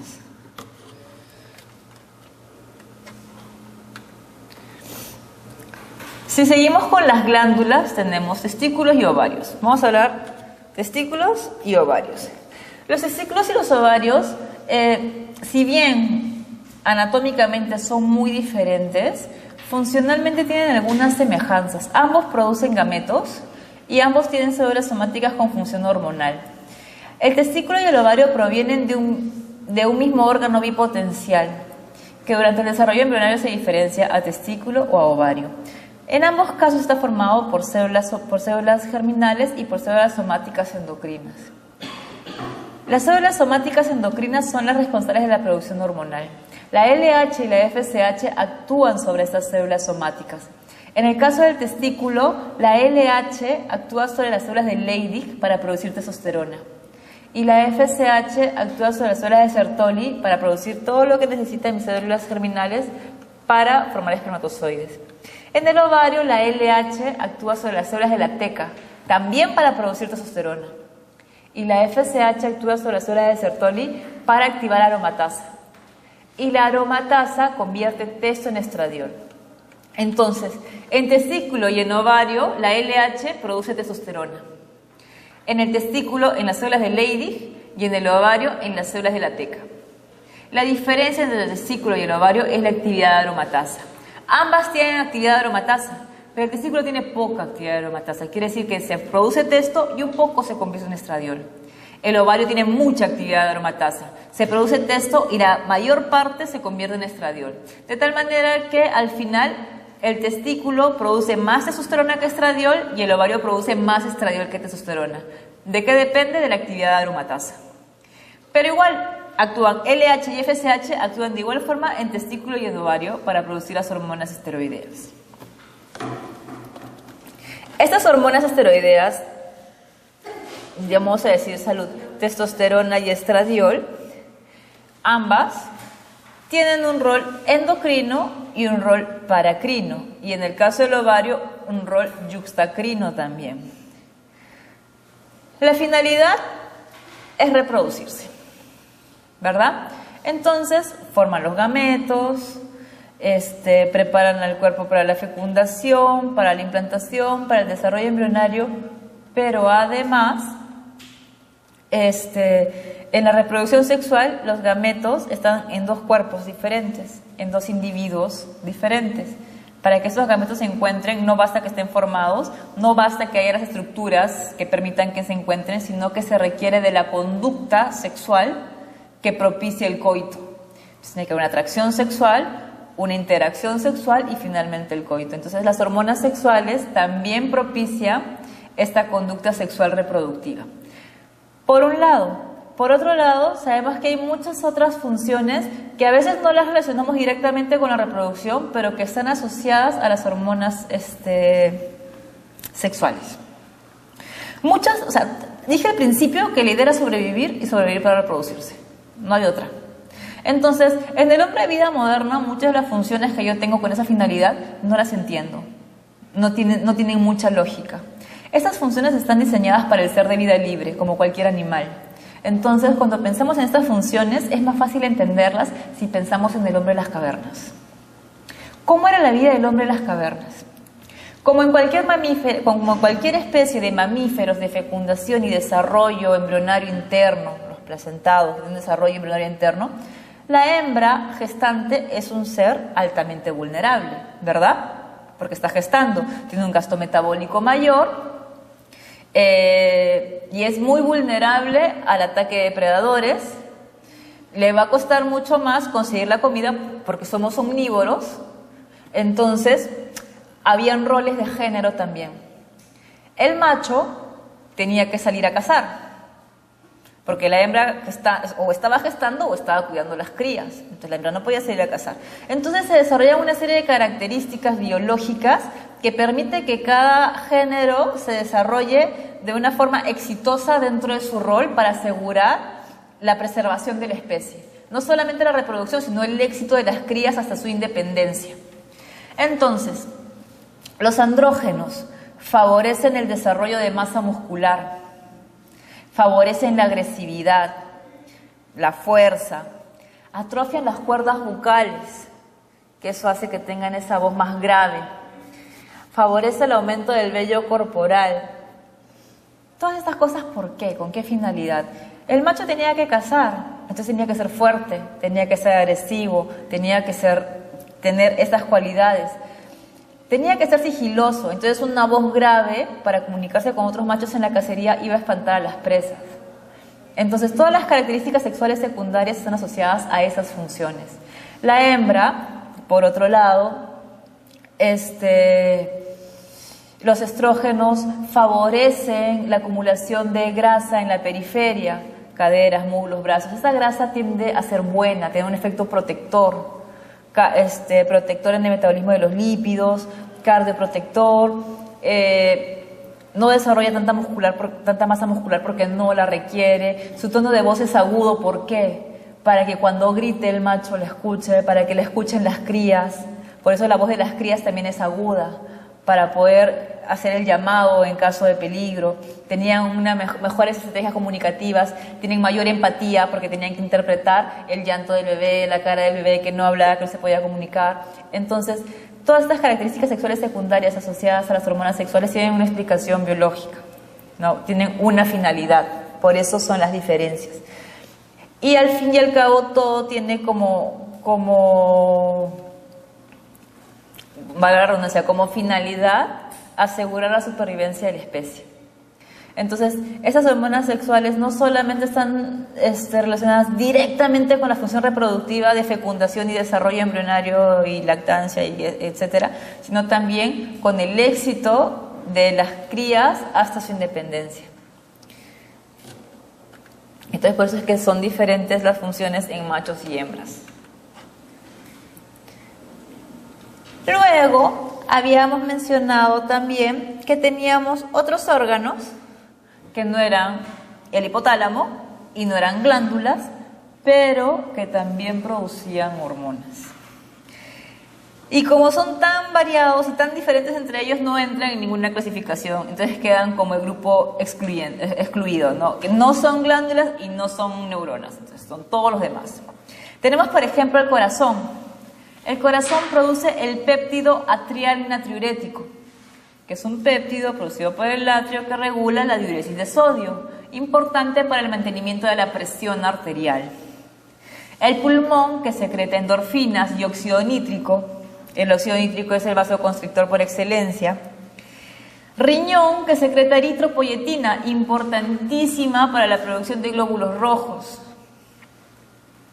El hígado, que produce la IGF-1, que es justamente la que regula el crecimiento somático en hueso y músculos. El tejido adiposo. El tejido adiposo secreta leptina, adiponectina, resistina, y la mayoría de estas hormonas tienen una función metabólica, pero además las hormonas del tejido adiposo influyen en el eje reproductivo. ¿Por qué? Porque la reproducción, la idea es el éxito reproductivo. Si las condiciones físicas y la condición de salud es desfavorable, sobre todo para la hembra, porque es la que va a gestar, el cuerpo bloquea la reproducción porque se va a morir la cría, la hembra no lo va a poder sostener, se pueden morir los dos, y la idea es asegurar la proliferación de la especie. Entonces, cuando hay niveles muy bajos de grasa corporal, por debajo de los valores normales, Eso es una señal para el cerebro de que metabólicamente no podría dar sustento a una gestación y se suprime la función reproductiva. Entonces, hay infertilidad por desnutrición. Desnutrición que puede ser voluntaria o involuntaria. Involuntaria, extrema pobreza. Voluntaria, anorexia, bulimia, etc. Entonces, esa es una causa de infertilidad. Por otro lado, la obesidad. La obesidad es un factor de riesgo muy grande para enfermedades cardiovasculares. Durante la gestación, la función vascular es importantísima, porque el cuerpo de la madre va a tener que bombear su sangre y la sangre del embrión. Entonces tiene una carga mucho mayor. Entonces, si yo tengo problemas vasculares producto de la obesidad, eso también va a ser contraproducente. Y es por eso que en ambos extremos, los niveles de leptina, por ejemplo, si son muy bajos o son muy altos, suprimen la función reproductiva. Actúan sobre el eje hipotálamo hipófiso gonadal. Entonces, si se dan cuenta, todo actúa de manera que se asegure el éxito reproductivo.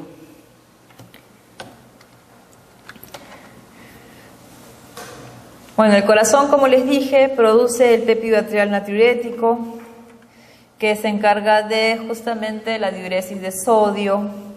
¿Cuáles son sus funciones? Reducir el agua, el sodio y las grasas del tejido adiposo en el sistema circulatorio para reducir la presión arterial, para mantener la presión arterial estable. La presión arterial es sumamente importante porque de ella depende, uno, que la sangre pueda fluir a todos los órganos y que con esta presión pueda difundir las sustancias de un compartimento a otro.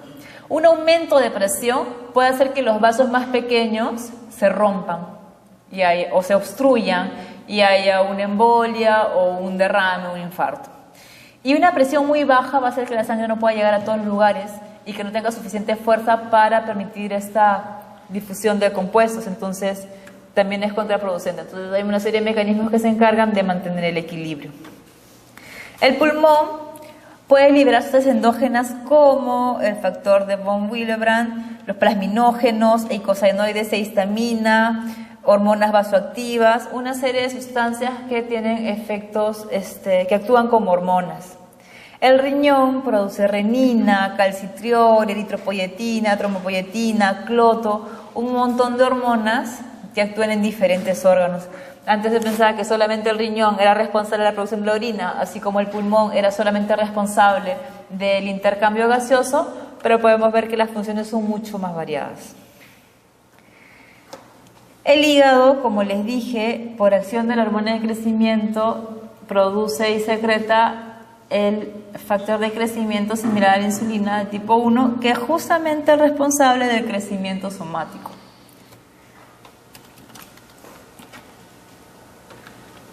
El tejido adiposo secreta una serie de hormonas que actúan también, como les dije hace un momento, regulando la función reproductiva, pero que también actúan regulando el metabolismo como señales de saciedad, para regular la ingesta de alimentos, para mantener un balance energético. La idea es que la energía ingerida sea equivalente a la energía gastada. Cuando ingiero más energía de la que gasto, esta se almacena en forma de grasa. ¿Y cuál es el problema de este exceso de acumulación de grasa? Que este exceso de acumulación de grasa lo que va a hacer es, primero va a encontrar dónde distribuirse, y la peor distribución es la distribución visceral. La grasa visceral favorece enfermedades como resistencia a la insulina, que es la piedra angular del síndrome metabólico. Esta grasa se acumula en los vasos sanguíneos, obstruyéndolos, dificultando el flujo de la sangre, afectando de forma importante el corazón, incluso el cerebro. Muchos accidentes cerebrovasculares o infartos se deben a ateromas, ¿no? Esta acumulación de grasa en la sangre, esos aromas que se forman, que van haciendo más pequeño el diámetro, dificultando el paso de la sangre. Entonces, el cuerpo está diseñado para alcanzar un balance o para recuperarlo cuando se pierda. Pero como les digo, las tendencias del cuerpo a protegerse están hechas para el ser de vida libre. Entonces, en el hombre moderno esas funciones se bloquean. ¿Cómo era el metabolismo y el balance energético en el hombre de la caverna? El ser humano tiende a acumular grasa como un mecanismo de defensa. ¿Por qué? El hombre salía a cazar. Nosotros somos omnívoros, requerimos proteínas, grasas y carbohidratos. Necesitamos esos 3 macronutrientes. Entonces, el solo hecho de buscar alimento ya implicaba un gasto energético. Había que caminar, había que buscar, había que cazar, había que pelear y probablemente ni conseguías cazar, ¿no? Y cuando conseguías, te comías todo lo que te podías comer y tu cuerpo iba a utilizar lo que consumes, pero iba a almacenar mucha grasa porque no sabía cuándo ibas a conseguir comida nuevamente. Igual para los carbohidratos, igual para todo, ¿no? Entonces, el exceso lo almacenaba en forma de grasa porque obviamente lo ibas a gastar, porque ibas a tener que buscar nuevamente la comida. En el hombre moderno, cuando tiene hambre, camina unos cuantos pasos, se sirve la comida, por lo general más de lo que gastamos, porque nos vamos a trabajar en carro, porque trabajamos en oficinas sentados, porque nuestra vida es así. No tenemos actividades que demanden un gasto energético significativo. Sin embargo, conseguimos alimento con mucha facilidad. Y además, alimentos procesados, porque no nos comemos a la vaca cruda, ni a la zanahoria de la tierra, sino comemos alimentos procesados, que también favorecen el aumento de la acumulación de grasa. Entonces, todo lo que ingerimos de más, lo vamos a almacenar en forma de grasa y no lo vamos a gastar. Porque con nuestras actividades habituales no gastamos lo que ingerimos. Entonces aumenta la acumulación de grasa con los problemas de salud que esto conlleva. Entonces estos mecanismos que tenían la misión de regular el balance energético ya no pueden con este cambio que ha sufrido, ¿no? No se han adaptado y difícilmente lo lograrán con este nuevo estilo de vida. En el caso de las hormonas gonadales que les hablé hace un momento también, ¿no? Las hormonas gonadales tienen un rol protector sobre la salud, sobre todo en las hembras, les dije, ¿verdad? Que regulan el metabolismo de las grasas, la distribución de la grasa corporal, el sistema cardiovascular, el sistema cerebral, el sistema óseo, todo regulan, lo protegen. ¿Y qué pasa en la menopausia? Y es que sucede, ¿qué cosa es lo que sucede? Que en el hombre de la caverna, la esperanza de vida era corta. La esperanza de vida coincidía con la vida reproductiva, porque la única función era reproducirse. Entonces no había más. Si no te podías reproducir, te morías. Entonces, acababa tu función reproductiva, te morías. En la vida moderna, con las nuevas condiciones de vida también, mejora la calidad de vida en muchos otros aspectos, aumenta la esperanza de vida. La esperanza de vida, ahora, ¿cuánto es? 80, 85, para las AFP son como 120 años, ¿no? Pero 85 años. Y la menopausia sigue siendo alrededor de los 50. Quiere decir que vamos a vivir 30 años sin hormonas, sin estrógenos. Una condición para la que mi cuerpo no está hecha. Yo no estoy diseñada para vivir 30 años menos sin hormonas. Entonces, dislipidemias, infartos, Alzheimer, osteoporosis, todo eso no es que todas les va a dar, pero son mucho más propensas a padecer de estas patologías, porque es una condición para la que mi cuerpo no está diseñada. Entonces, todas estas funciones están diseñadas para una realidad que nosotros ya no vivimos. El estrés. En el hombre de la caverna, el estrés era una situación momentánea. ¿Cuál era el estrés? No tengo comida. ¿Cuál era el estrés? El león se come a mis hijos. ¿Cuál era el estrés? No sé, pues cazando al mamut se me rompió un brazo. Pero eran situaciones momentáneas. En condición de estrés se eleva el cortisol para aumentar la liberación de glucosa para producir energía, porque tenía dos opciones en situación de estrés: ataque o huida. Evaluaba rápidamente qué me va a ser más eficiente, pero como ser un gasto energético importante en un momento. Entonces se me elevaba el cortisol y luego que pasaba la situación caía. Y todo estaba perfecto. En el hombre moderno ese tipo de estrés casi no existe, a menos que te roben saliendo de Cayetano. Pero luego el estrés moderno, porque el estrés es cualquier situación que altere tu equilibrio. Y el estrés puede ser físico-químico, como una injuria, como la falta de alimento, ¿no? O puede ser psíquico. Tengo examen y mi cumpleaños el día anterior. no tengo examen, tengo que ir de viaje, me peleé con mi novio, mi jefe es un maldito, no sé, mis hijos no me hacen caso, no tengo plata, me están cobrando todas las tarjetas, no debí gastar tanto. Entonces, pero es un estrés crónico, que no es un ratito, no es un evento que ya se soluciona atacando o huyendo y ya se acabó, ¿no? Y baja el cortisol. No, es un estrés constante. Donde tengo el cortisol elevado de forma constante y permanente, una condición para la que mi cuerpo no está hecho. Porque después se desensibilizan mis receptores, mi eje falla, no bajo el cortisol. Y el cortisol, además, lo que hace es suprimir el sistema inmune. Si se me eleva un rato y baja, no pasa nada. Pero si tengo elevado todo el tiempo, me pongo inmunosuprimida. Entonces, la persona que está estresada se enferma de todo. Sí, efectivamente, la persona que está estresada se enferma de todo porque tiene elevado el cortisol y el sistema inmune suprimido. Entonces, todas las funciones que nosotros hablamos, que tenían como finalidad mantenerme vivo, ya no funcionan tanto en la vida moderna, porque no estamos diseñados para eso. Desde el tipo de alimentación. El hombre de la caverna no comía torta de chocolate. O sea, no tomaba whisky con Red Bull. No, o sea, no comía pizza.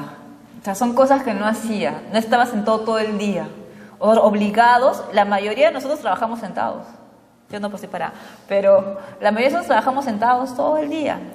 La disponibilidad de alimentos es limitada y todos son alimentos, en su mayoría procesados, para los que mi cuerpo no está diseñado. Comemos cosas que no necesitamos. No nos nutre y al contrario, nos hace mucho daño. Entonces, sería muy bueno que teniendo conocimiento de todas estas cosas, ajustemos mejor o arreglemos un poco nuestro estilo de vida en muchísimos factores, ¿no? Desde muchísimos puntos de vista. Vamos a hablar acerca de los mecanismos de regulación hormonal. Hemos hablado todo el tiempo de homeostasis y de equilibrio, entonces el sistema endocrino no se escapa a ese tipo de regulaciones. Con mayor razón tiene que estar equilibrado. ¿Qué significa esto? Que el organismo, para cualquier sustancia en mi cuerpo, lo que sea, tiene un rango pequeño de variación fisiológicamente óptimo. Cualquier exceso o cualquier déficit me va a desencadenar una patología. Entonces, el cuerpo está censando constantemente las producciones hormonales, su actividad, no solamente la producción hormonal, sino la actividad biológica, para poder decir, sigue produciendo, ya no produzcas más, sigue produciendo, ya no produzcas más, y este censado es de forma constante y permanente. Hay diferentes tipos de regulación. La regulación propiamente dicha, no sé por qué está siempre en inglés, pero o es una regulación hacia arriba o up regulation, o una regulación hacia abajo que es down regulation. ¿Qué significa? Up regulation o regulación hacia arriba quiere decir cuando aumenta A, aumenta B. Tengo A que actúa sobre B, el aumento de A aumenta B. El down regulation o la regulación hacia abajo es el aumento de A disminuye B. Un ejemplo de esto. Les había mencionado en algún momento que la prolactina actuaba también sobre el testículo.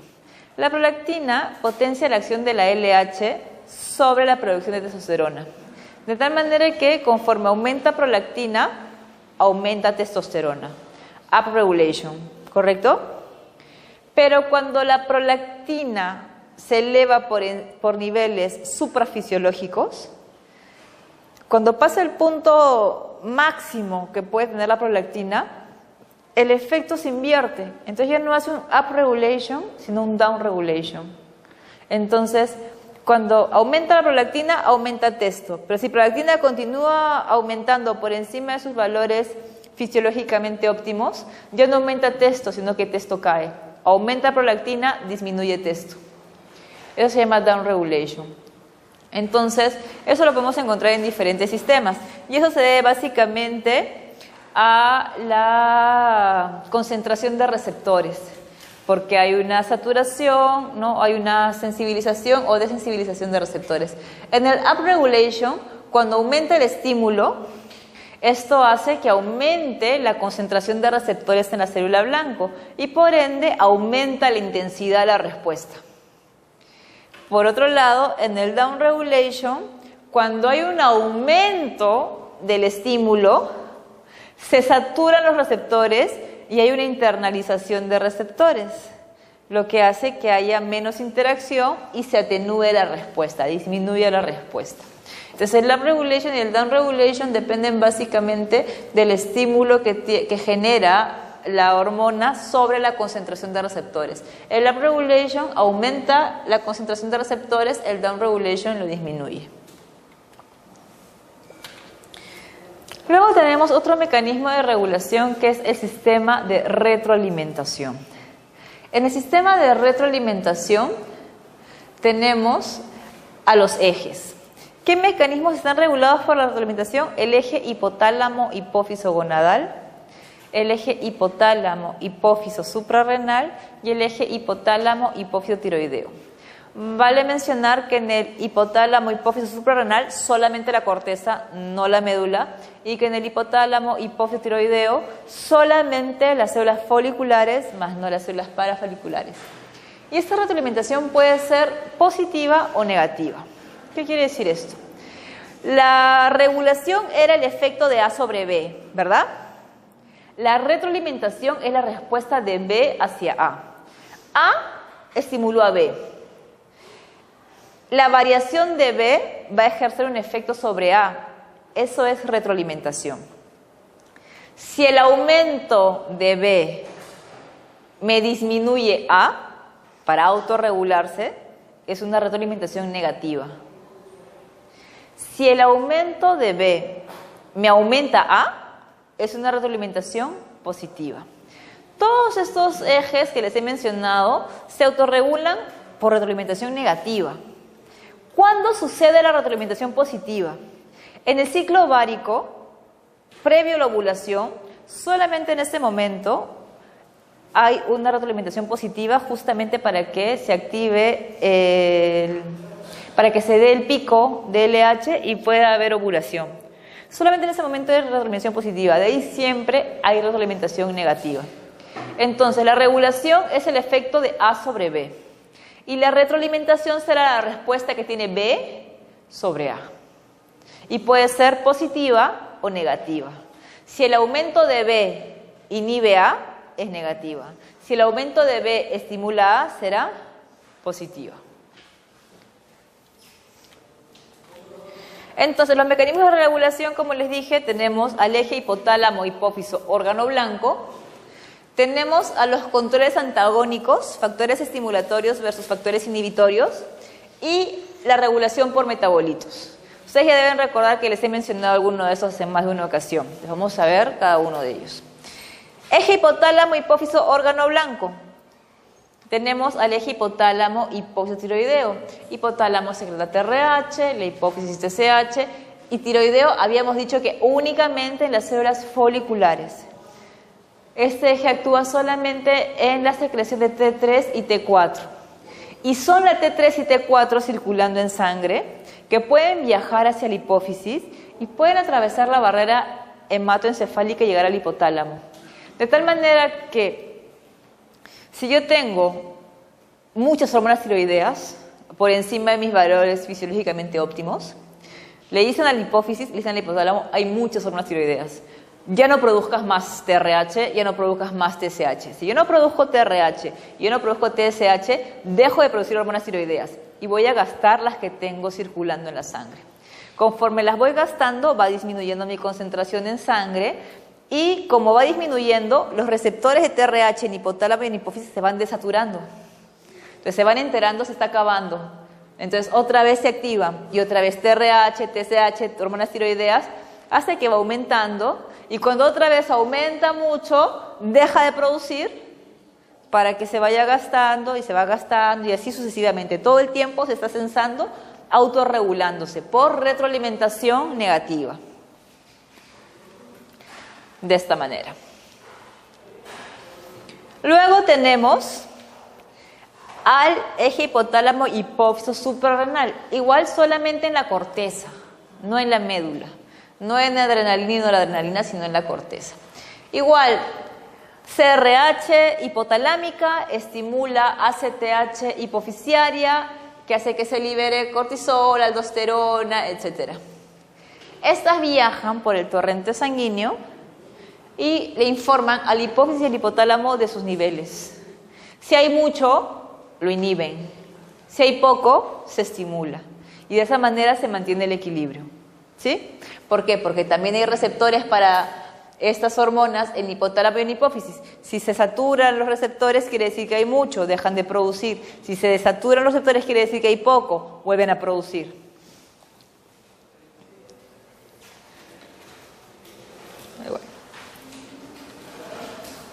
En el hipotálamo hipófiso ovárico, vamos al testicular primero, ¿ya?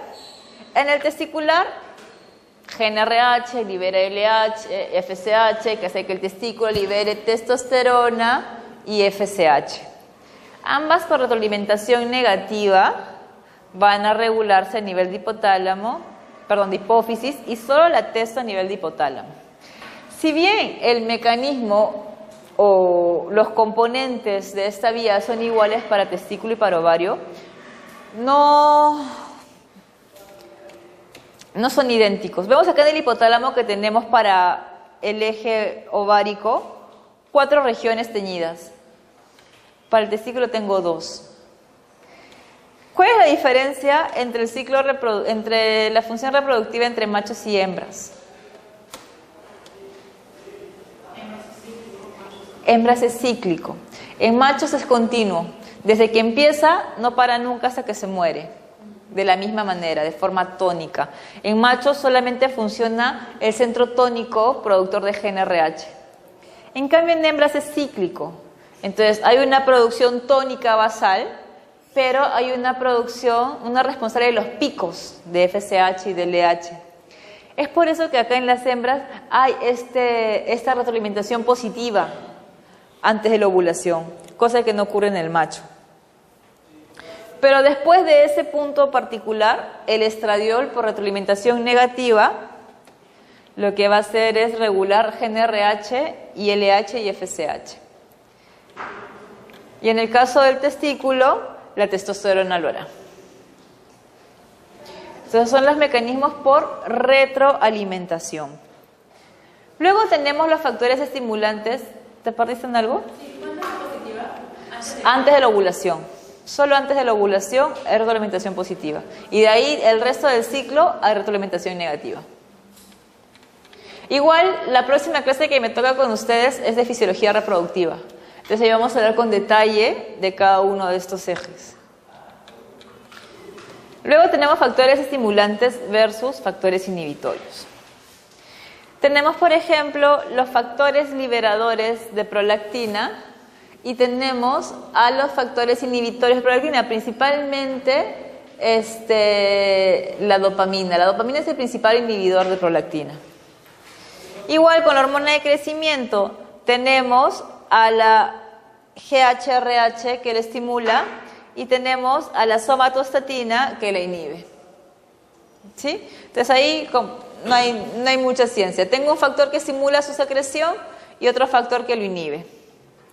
A través de metabolitos, habíamos hablado de la calcitonina y la paratormona, ¿verdad?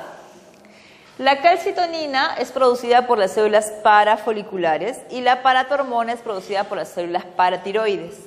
Ambas en conjunto se encargan de mantener o de regular los niveles de calcio en la sangre.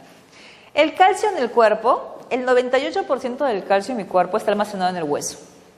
Pero ese 2% en la sangre, que podría parecer muy poco, es sumamente importante. ¿Por qué? Porque el calcio es mucho que lo necesito para secreción, ¿verdad? El calcio lo necesito para la contracción muscular, lo necesito para el impulso nervioso, lo necesito como cofactor, lo necesito para la cascada de coagulación. Necesito el calcio en la sangre para un montón de otras cosas. Entonces, si yo no tengo suficiente calcio en la sangre, lo voy a sacar del hueso porque mis células lo van a necesitar. Entonces, los que se encargan de mantener los niveles de calcio en sangre estables son estas dos hormonas.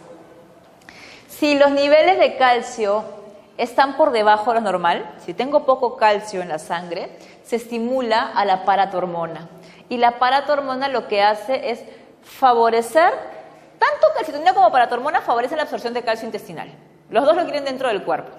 Pero la paratormona hace que el calcio se eleve en la sangre. Entonces, lo que hace es evitar que se vaya al hueso y más bien sacarlo del hueso. Favorece la resorción ósea para aumentar el calcio y favorece la reabsorción de calcio a nivel renal. Por otro lado, si tengo mucho calcio en la sangre, se estimula calcitonina. ¿Y qué hace? Fija el calcio en el hueso, o si hay exceso y no entra más en el hueso, lo elimina en la orina.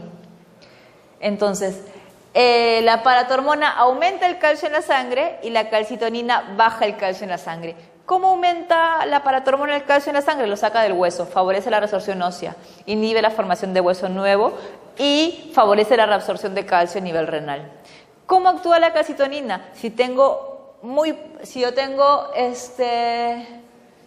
mucho calcio en la sangre, se estimula la calcitonina. ¿Qué hace? Fija el calcio en el hueso y si ya no puede fijar más calcio en el hueso, lo elimina en la orina. ¿Quién regula a calcitonina y paratormona? El calcio. Si tengo poco calcio, se estimula paratormona. Si tengo mucho calcio, se estimula calcitonina. Entonces, estas hormonas son reguladas por el metabolito que ellas regulan. ¿Sí?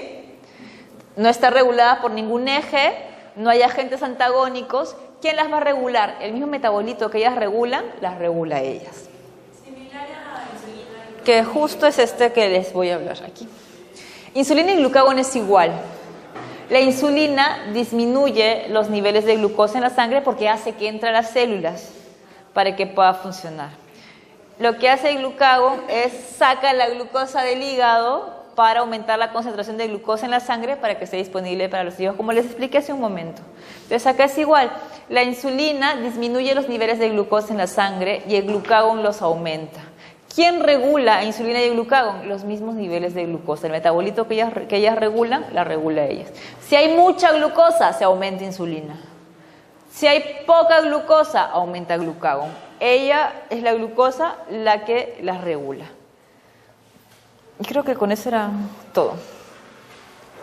En verdad, he tratado de hacer una miscelánea de todo lo que es el sistema endocrino, que como ustedes podrán haberse dado cuenta, es sumamente amplio. Es sumamente importante porque es responsable de regular todas las funciones y acá hemos visto a grandes rasgos de qué manera se comunican, cuáles son los órganos involucrados, cuáles son sus principales funciones y cuáles son sus mecanismos de regulación. ¿Ya? Entonces, creo que es suficiente información con respecto a este tema. Igual nos vamos a ver de nuevo para sistema reproductivo, fisiología reproductiva.